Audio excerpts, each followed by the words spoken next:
CRX ones almost look like they would fit.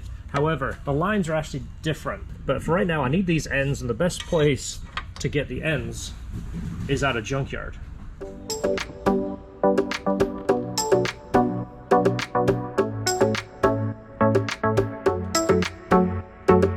And I'm looking for row 12, space 9.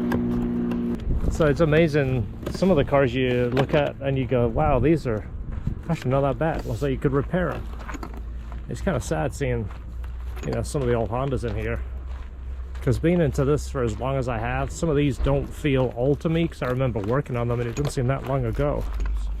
The lines are up top like an EG. That is the size I need. That's the high pressure line.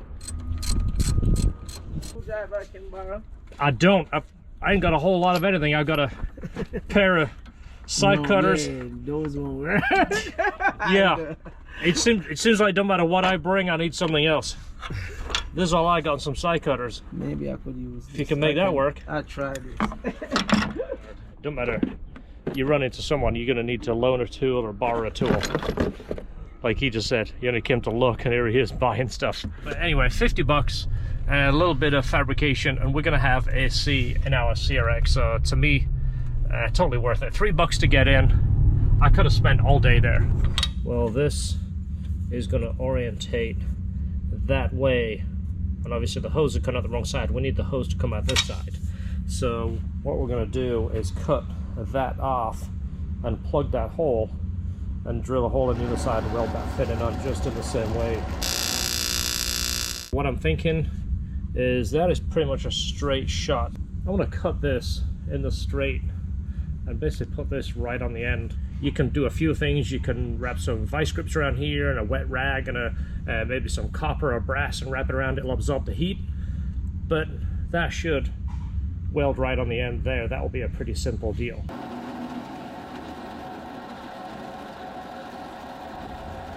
It's a good idea to use a scriber, not a pen, while you're marking this. That way when you're welding, the ink isn't going to mess up your weld. It's pretty straightforward. And again, I want to do everything I can to keep the heat out of this so it doesn't disturb this hose. Now it will take a degree of heat. Obviously it's in the engine bay, but we don't want to melt that. So I'm going to try a few things. We'll put some vice grips on here, and then I'm going to use a rag that's soaked with water, basically wrap it around here and do short welds at a time, and it'll help pull the heat out. This is the high side. So what I did is cut a small piece of aluminum, weld a patch in there, and then we need a hole on this other side for this to go in. So what I'm going to do is cut this, actually put a slight curve to that, and I've left the thicker portion on there to see if we can weld that. It gives us a little bit more contact area. I got to wire up the fans. I want to make a bracket to hold this. I've got one over here, but this one just to support this, and we can tuck it over a little bit. Belts are on, AC belts on. It's starting to come together. I promised everybody I would do an above shot right here so you can see basically where our motor is positioned.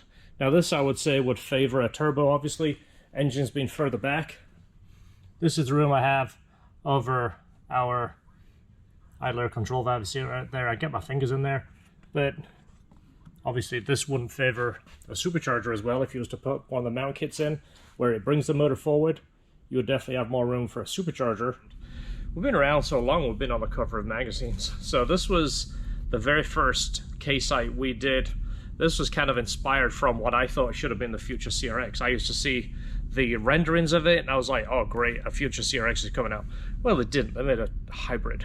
Good thing is it was kind of like a CRX look, super lightweight body, full aluminum construction, aerodynamic. We put a K motor in there and got on the cover of the magazine. We were also on the cover of the magazine with our Integra Type R B-Series Turbo. Well, what's special about this episode, you guys are CRX fans, so you're probably looking for CRX content. This is the Integra, but look in this magazine. There's a CRX in here that we did. This is it right here, 88 CRX, belonged to my friend Jack. We built this car, we did a supercharger B motor in this, we've done a few different Bs, but this right here is a B20 VTEC. We built the motor, built the turbo kit.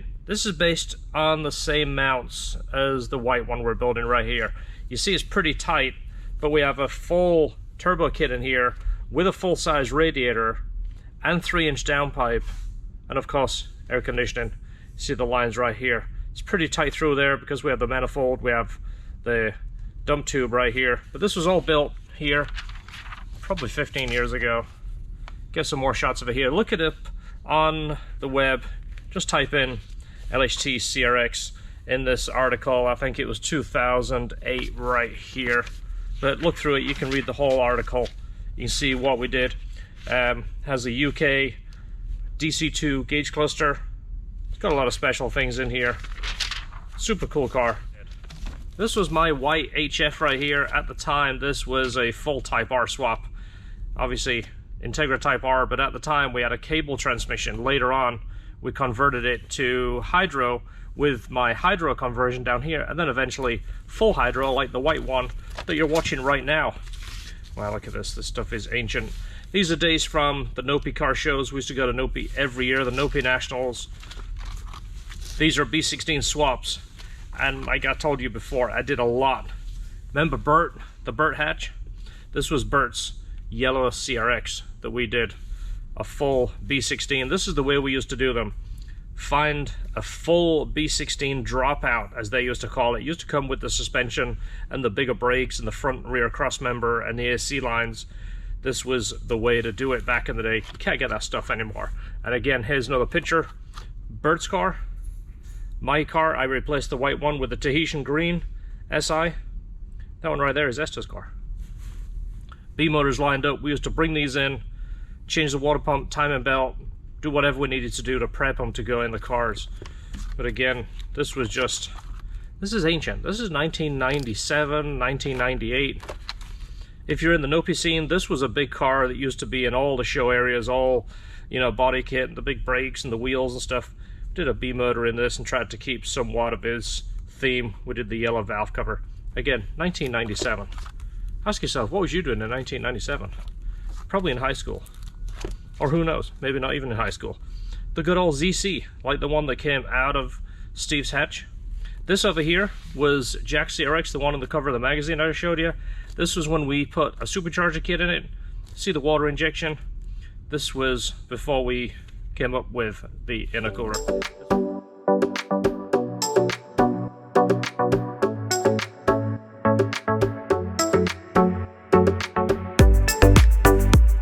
This is a Greddy exhaust that Steve actually pulled out of the junkyard many years ago.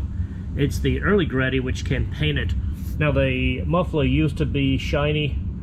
It was the only stainless part in the whole thing. The rest of it used to be mild steel pipe and painted kind of like a dark gray. We changed this tip many years ago to a smaller one because it used to have a Greddy tip. The Greddy tip was probably 5 inches diameter and looked terrible. Well, I was going to build an exhaust for this, but believe it or not, it costs us more in materials and time than to buy one. And kind of a nostalgic build. It's about 650 bucks on eBay, and still it's cheaper than what it would cost for me to buy the materials and weld it together. This is supposed to be full stainless steel. Well, we'll find out. A lot of these Japanese exhausts say that, and the can tends to be shiny and everything else tends to be mild steel. So we'll see. Looking at it so far, it looks like it is stainless. Now, believe it or not, Greddy, HKS, Tanabe, most of these ones that claim are GDM exhausts are usually made in Taiwan. Taiwan is probably one of the bigger exhaust manufacturers these days, and they build good stuff. They build almost everybody's exhaust these days. It was pretty decent, and again, for 650 bucks, it's pretty damn good. Well, this is the main part you're going to see, and it's the long muffler. If you're like me and you like the CRX that has the muffler that goes across the back, I'll let you know how it fits. I'm almost certainly assuming we're going to be cutting it and modifying it because I've never seen an exhaust fit. That's kind of why we got into the exhaust business. Plus, in the beginning, I couldn't afford an exhaust, so I used to kind of build it piece by piece.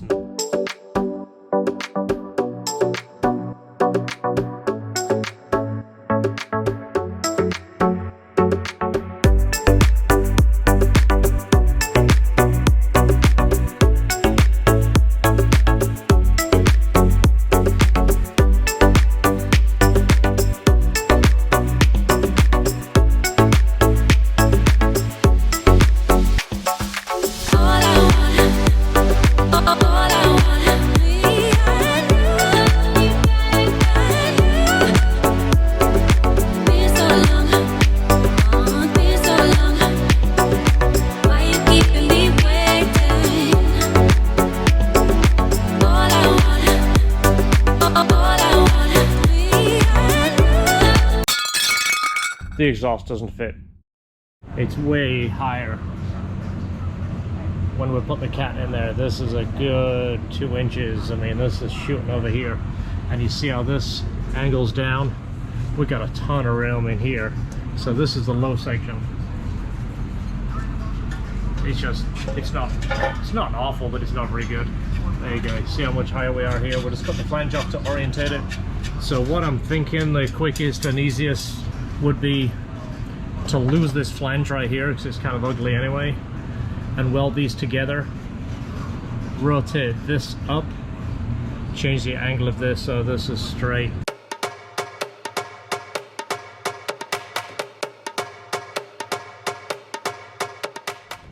So this is the mount on the cross member, which we can do something with. I'm going to basically build a bracket of some kind to come off this hole right here. I just back this one out so I get a measurement and probably pick up this, make a bracket so this bolts somewhere around here, and then build some tabs to come to this. Exhaust is back on after some modifications, but muffler's nice and level. We have clearance all around. We have one flange here. We just chose to lose that flange here, but now looking at this, it doesn't sit low. But before it was kind of down here. Now it's tucking up, and it bolts to the cat. Cat's got factory bolts on it with a gasket, factory flange right there. We're in good shape. Front mount is in, so we made a little bracket here, and then a little bracket there, then a little bracket here. There's about 400 bolts and little widgets and all that kind of stuff, but we have the factory CRX mount.